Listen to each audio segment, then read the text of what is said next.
Hello students. आज के इस वीडियो में हम पढ़ेंगे हाइड्रेशन ऑफ सीमेंट के बारे में।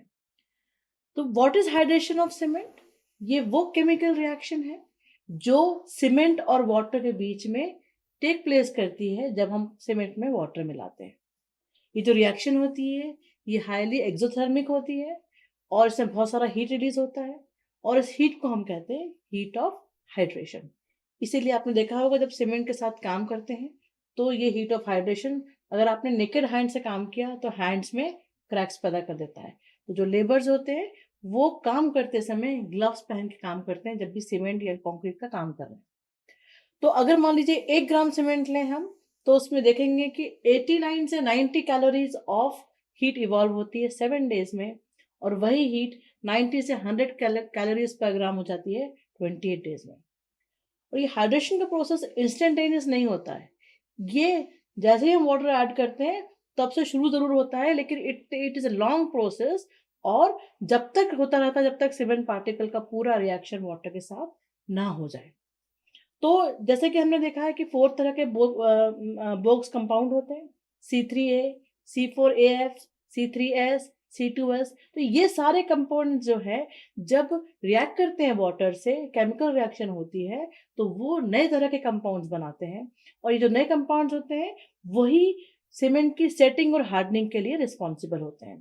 तो और पूरे जो स्ट्रक्चर है इसको एक हार्ड मास्क के फॉर्म में, स्ट्रॉन्ग मास्क फॉर्म के फॉर्म में जनरेट करके रिजल्ट करते हैं।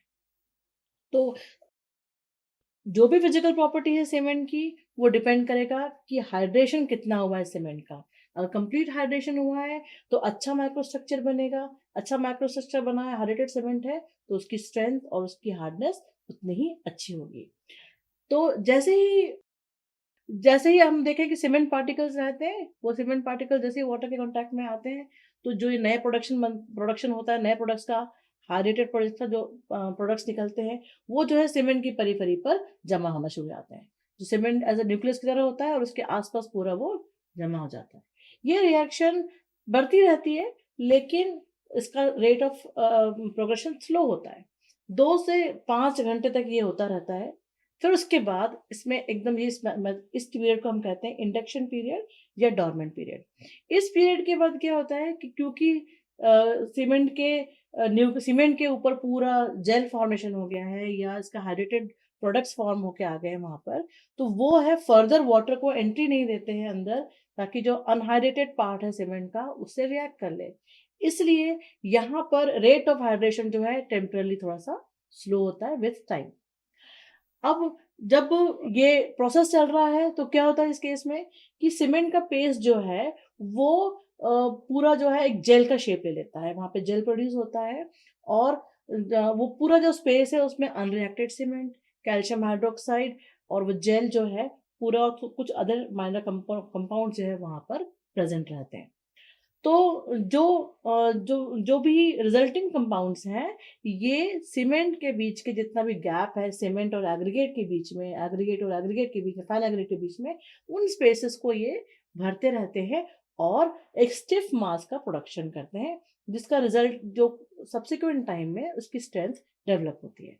तो अगर हम इस रिएक्शन को देखें और जो कंपाउंड्स इसका प्रोडक्ट आ रहे हैं उनको हम देखते हैं, जो मेजर कंपाउंड्स जो इसमें प्रोड्यूस होते हैं हम उनके बारे में एक उनके ऊपर नजर डालते हैं। तो पहला कंपाउंड है कैल्शियम सिलिकेट हाइड्रेट, जिसको हम CSH भी बोलते हैं। तो देखेंगे यहाँ पे जैसे हमने वाटर ऐड किया तो C3S और C2S जो है वो वाटर से रिएक्ट करेंगे और कैल्शियम सिलिकेट हाइड्रेट प्रोड्यूस करेंगे, प्लस उसमें कैल्शियम हाइड्रोक्साइड भी प्रोड्यूस होगा। तो ये रिएक्शन बता रहा है। यहाँ पर हम जो जेल जैसा फॉर्म हो रहा है C3H2H3, इसको हम टर्बोमाइट मोराइट जेल कहते हैं, टर्बोमोराइट जेल। और ये जेल फॉर्मेशन होता है। तो जो रिएक्शन होता है वाटर के साथ C3S और C2S का, तो उसका फॉर्मेशन आपको एक जेल के फॉर्म में मिलता है जिसको हम टर्बोमोराइट टोबरमोराइट जेल कहते हैं। और हम उसके साथ में हमारे पास कैल्शियम हाइड्रोक्साइड भी वहां पर प्रेजेंट रहता है। तो ये जो जेल फॉर्म हुआ है कि इसमें हम देखते हैं कि जैसे इस इक्वेशन को हम स्टडी करें तो आप देखेंगे कि यहाँ पर अगर C3S है तो वहां पर जेल फॉर्मेशन कम हो रहा है, और C2S है वहां जेल फॉर्मेशन ज्यादा हो रहा है। तो इसका क्या मायने हुआ? इसका मायने ये हुआ कि जो C2S है उसका हाइड्रेशन ज़्यादा हो रहा है और C3S का हाइड्रेशन धीरे हो रहा है। तो तो उसके उस इस जो इसका हाइड्रेशन स्टेज है उसके बेसिस पर जो क्वालिटी ऑफ CSH प्रोड्यूस हो रहा है तो वो C3S में थोड़ा-सा इंफीरियर टाइप का होता है और C2S में थोड़ा अच्छा रहता है। तो ये हाइड्रेटेड क्रिस्टल जो है ये एक्सट्रीमली स्मॉल होते हैं, फाइब्रस होते हैं, प्लेटी नेचर के होते हैं, कभी ट्यूबुलर फॉर्म के होते हैं और इनका साइज़ जो है 2 mm से 10 mm के बीच में रेंज करता है। तो यहाँ पर आपने देखा है कि जो CSH जेल को हम लिख रहे हैं वहाँ पर हाइफनेट कर रहे हैं उसको बीच में। ये इसलिए कर रहे हैं क्योंकि यहाँ पर C और S और H का रेशियो जो है कभी भी डिफाइंड नहीं होता है कि इसका रेशियो ऑफ मॉलिक्यूल्स का यही रहेगा, वो वेरिंग रहता है। तो इसलिए हम उसको नॉर्मली CSH जेल के फॉर्म में रिकॉग्नाइज करते हैं और इसका जो कंपोजिशन है वो 50 to 60% रहता है जो भी प्रोडक्ट बनते हैं, हाइड्रेटेड प्रोडक्ट्स बनते हैं सीमेंट और वाटर के रिएक्शन से। तो ये बहुत इंपॉर्टेंट प्रोडक्ट है और यही एक है जो इंपॉर्टेंट प्रॉपर्टीज सीमेंट की रूल करता है, गवर्न करता है, जैसे कि स्ट्रेंथ और ड्यूरेबिलिटी। दूसरा प्रोडक्ट जो फॉर्म होता है वो कैल्शियम हाइड्रोक्साइड होता है, CaOH होल ट्वाइस। ये जो है ये भी अगेन C3S और C2S के हाइड्रेशन से निकला, हमने देखा। ये 20 से 25% तक जो वॉल्यूम आया है हाइड्रेटेड सीमेंट का उसका फॉर्म करता है और ये जो ये क्या करता है, जैसे ये लिबरेट हुआ ये सिलिकेट फेज के में चला जाता है और क्रिस्टलाइज होता है, जो भी फ्री स्पेस बचती है उसके फर्दर उसमें जाके क्रिस्टलाइज हो जाता है। इसका लोअर सरफेस एरिया होता है और इसीलिए इसका स्ट्रेंथ कंट्रीब्यूशन पोटेंशियल थोड़ी सी लिमिटेड होती है। इसका लेकिन एक इम्पोर्टेंट रोल होता है कि जब ये कैल्शियम हाइड्रोक्साइड रहता है तो ये पीएच वैल्यू को अराउंड 13 के मेंटेन करता है। अब रिइंफोर्समेंट के आसपास अगर 13 पीएच वैल्यू रहेगा तो एक पैसिव प्रोटेक्टिव लेयर बन जाता है रिइंफोर्समेंट के आसपास और वो कोरोजन को प्रिवेंट करता है। तो ये ही एडवांटेज है कैल्शियम हाइड्रोक्साइड का कि कंक्रीट मास में जब हम आरसीसी यूज कर रहे हैं और उसका रिइंफोर्समेंट है तो वहां पर एक पीएच इंक्रीज करके वहां पर एक पैसिव प्रोटेक्टिव लेयर को बना के रखता है। लेकिन ये लॉस ऑफ ड्यूरेबिलिटी भी कॉज कर सकता है। किस तरह से वो हम देखते हैं। जैसे क्या होगा कि क्योंकि ये इजीली सॉल्युबल है वाटर में तो ये लीच आउट हो जाएगा, वाटर के साथ बाहर आ जाएगा और कंक्रीट को क्या बना देगा, पोरस बनाएगा। जब पोरस बना देगा तो उसकी स्ट्रेंथ और ड्यूरेबिलिटी का लॉस होगा।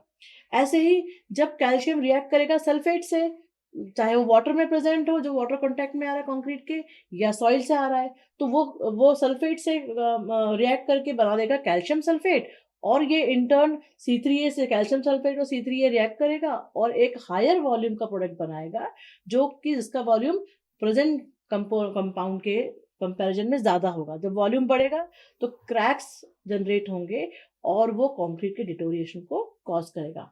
इसी फिनोमेना को हम कहते हैं सल्फेट अटैक। एक और फिनोमेना टेक प्लेस करता है CaOT के प्रेजेंस में। ये कहता है कि जब ये CaOH whole twice calcium hydroxide जब कार्बन डाइऑक्साइड से रिएक्ट करता है तो उस केस में ये कैल्शियम कार्बोनेट फॉर्म करता है और एक कैल्शियम कार्बोनेट इनिशियली जो है कंक्रीट में थोड़ी सी जगह लेता है, लेकिन जैसे जैसे आप देखेंगे कि फॉर्मेशन होता जाएगा और पोर्स में पेनिट्रेट करता जाएगा मास के अंदर और कैल्शियम कार्बोनेट प्रेजेंट हो जाएगा। अब जब ये पोरस रहेगा और कैल्शियम कार्बोनेट बनता जाएगा तो ये जो है वहां की पीएच वैल्यू को रिड्यूस कर देगा। जो इनिशियली 13 थी वो रिड्यूस हो जाएगी और जो पैसिव लेयर है वो डिस्ट्रॉय हो जाएगी और अब जो आपका रिइंफोर्समेंट है वो कोरोजन के लिए अवेलेबल है, उसके ऊपर कोरोजन का इफेक्ट हो सकता है। तो इस तरह के डिटोरिएशन को हम कहते हैं कार्बोनेशन ऑफ कंक्रीट। तो ये देखते हैं आप कि एक तरफ तो CaOH whole twice that is calcium hydroxide अगर प्रेजेंट है तो वो रिइंफोर्समेंट को डिस्ट्रॉय करने के लिए एनवायरनमेंट क्रिएट कर रहा है, लेकिन कंप्लीटली इसको इरेडिकेट नहीं कर सकते हम इसको। अगर हम इसका जनरेशन अगर लिमिटेड अमाउंट में हो तो वो हमें एक प्रोटेक्टिव लेयर फॉर्म करने में हेल्प करता है, लेकिन एक्सेस में हो तो वो हमारे लिए डेट्रीमेंटल सीमेंट के लिए डेट्रीमेंटल प्रूव हो सकता है। तो ये दो जो पार्टिकल्स हैं जो बन रहे हैं वो आपस में इंटरलॉक हो जाएंगे और इंटरलॉक होंगे तो इसका सीमेंटिंग एक्शन हो जाएगा और ये स्ट्रेंथ प्रोवाइड करेगा और आपके सीमेंट को प्रॉपर शेप भी देगा और उसको स्ट्रेंथ भी प्रोवाइड करेगा। तो ये जो जेल बनते हैं, ये जो 2 कंपोनेंट्स बने हमने देखे, वो दोनों जो है major part of total hydrated mass का फॉर्म करते हैं।